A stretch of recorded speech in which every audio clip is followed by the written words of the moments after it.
Guys, nakapasok na kami dito and matutusok na naman silang dalawa.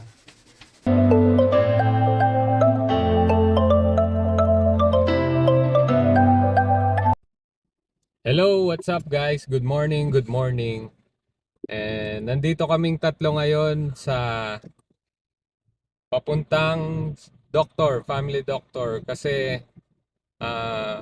meron silang vaccine and in-inform kami ng government na kasi usually guys, chine-check nila yung mga dose ng vaccine ng mga bata dito. Sa record nila, tinitignan and tumawag sila kay Mrs. na dapat magkaroon na sila ng second dose of MMR. Meron naman silang record sa doktor pero mahigpit kasi dito eh. Ang gusto nila, ang mga bata, kumpleto talaga yung mga vaccine. Nangyayari din naman to sa Pilipinas. Yun nga lang, ang pagkakaalam ko kasi, doon ang nag-i-inform talaga is yung mga pedya kung saan sila may record. And sariling choice din dahil nga binabayaran doon. Dito, covered ng OHIP. So yun din yung kagandahan guys. Pero kasama yun sa mga tax na binabayaran natin. Ang kagandahan lang talaga, kahit mahal yung tax or malaki yung binibigay natin na tax galing sa mga income natin, is nakikita natin yung transparency ng mga benefits. Katulad dito guys, yun nga, meron kaming benefit na OHIP from the government. Tapos sa work naman, meron kaming mga dental, meron kaming optal sa mata, meron din mga physio, chiro, merong massage, and marami pa siyang ibang benefits na nakalagay naman kung ano-ano yung mga yon. Ang kagandahan guys, kapag gusto ninyo, pwede nyo i-avail, basta aware lang kayo na covered siya. Kasi meron din naman dito na meron silang benefits pero 80% lang yung covered, and then kapag in-avail ninyo, i-shoulder ninyo yung 20%. So ngayon, pupunta kami. Hello Ian. Absent sila from school. Pinakiusap namin na alam naman nila, understandable naman na kapag ganyan is excuse sila sa school kasi nga kailangan nilang i-receive yung dose ng vaccine na yon. So sa usapang benefits naman guys, ano yung difference ng nandito sa Canada and nasa Philippines? Para sa aking sariling experience, pagdating kasi guys sa benefits, lalo na sa work benefit, ang covered kasi pagka sa yung mga health card, sa work ko kasi ngayon guys, covered pati yung mga anak ko, automatic. Kung ano yung nakukuha ko na benefit, ganun na ganun din yung sa kanila. So ito guys, nandito na kami. And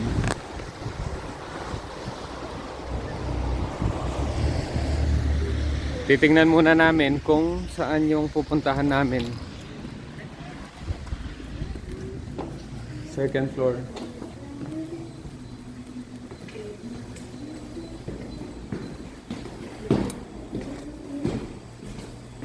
Usually guys, kasama namin si Mrs. ko na nagpupunta dito, pero ngayon hindi siya pwede. Kaya kami tatlo lang.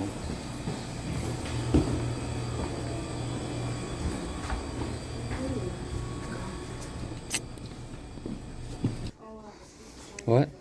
How long until we can get the vaccination? I don't know, but there's no lot of people here. So ayun guys, nakapag book na tayo. Nasabi na natin na nandito na tayo. Ang oras ngayon is 10:20 na. Swerte guys kasi hindi masyadong maraming tao today. iilan lang yung nakapila. So, feeling ko mabilis lang to.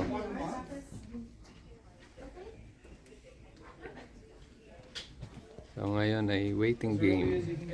Hintay-hintay lang muna kami. Guys, nakapasok na kami dito and matutusok na naman silang dalawa.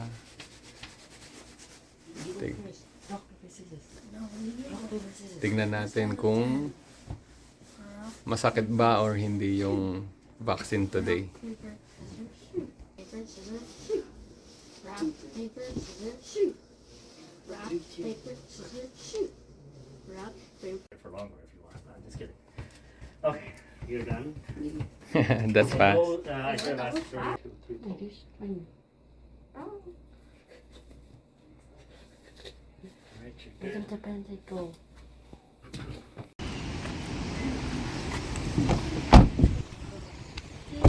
Okay guys, tapos na kami. Guess what yan? Mabilis lang. Just take it. So hindi masyadong maraming records yung hiningi dahil kapag kagaling sa government yung request, alam naman nila, and kung ano yung inihingi, meron namang record. Kapag ka nakita na yun yung kailangan, i-administer lang and then wala na masyadong tanong-tanong. I-record lang nila kung ano yung binigay, tapos na. Ganun lang kadali. So here we are, guys. We are done getting our vaccine and we are now going home. The vaccine hurted a little and it didn't really affected us a lot, but we're good now. So ayun guys, tapos na yung appointment nila and hinihintay ko na naman si Mrs. Sinundo ko siya dito habang nag-physio si Mrs. kasi nga masakit yung kamay niya dahil sa work.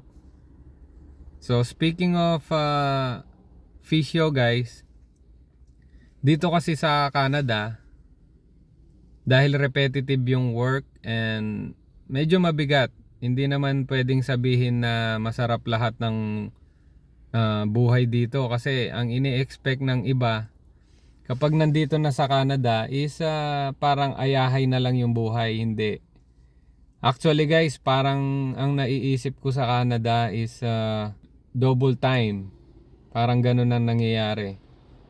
Kasi ang nangyayari kasi dito guys, every galaw mo meron kang binabayaran. And napakamahal talaga ng bilihin. Nakikita natin siguro na yun nga, kayang-kaya ng bawat tao yung bumili ng mga gamit na gusto nila.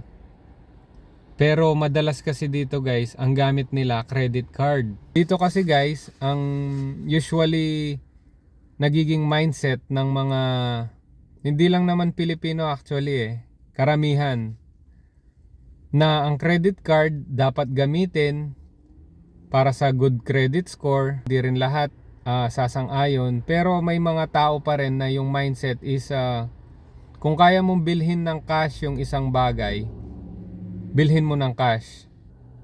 Sa mga nag-iisip na napakaganda dito, pag-isipan yung mabuti, yung mga gustong mag-Canada. Dahil dito guys, kung hirap kayo na makapagtrabaho sa Pilipinas, pagdating dito, doble kayod po. Ang masasabi ko lang, lalo na maraming professionals na nagpunta dito, pagdating dito, hirap din sila sa work. Hindi po madali yung work, pero madali pong makapasok sa work. Kung hindi kayo maselan, syempre. So guys, hindi ko na masyadong pahabain kasi nandito na si Mrs. Tumawag na siya sa akin and inihintay ko na siya dito sa parking lot. Sa mga nakapanood po ng mga previous video ko, God bless po sa inyong lahat and more power po sa inyo, and sana po nasa mabuti kayong kalagayan lahat ngayon. So ayan, tapos na siya. And uuwi na kami. After nito guys is papasok naman ako sa work. So ganun lang ang routine namin dito. Kapag may kailangan, May kailangan. driver ako sa umaga and then trabahador sa gabi. So God bless po sa inyong lahat, and ingat po kayo palagi sa lahat ng mga nasa Canada, lahat ng kababayan, and lahat po ng kapamilya dyan sa Pilipinas.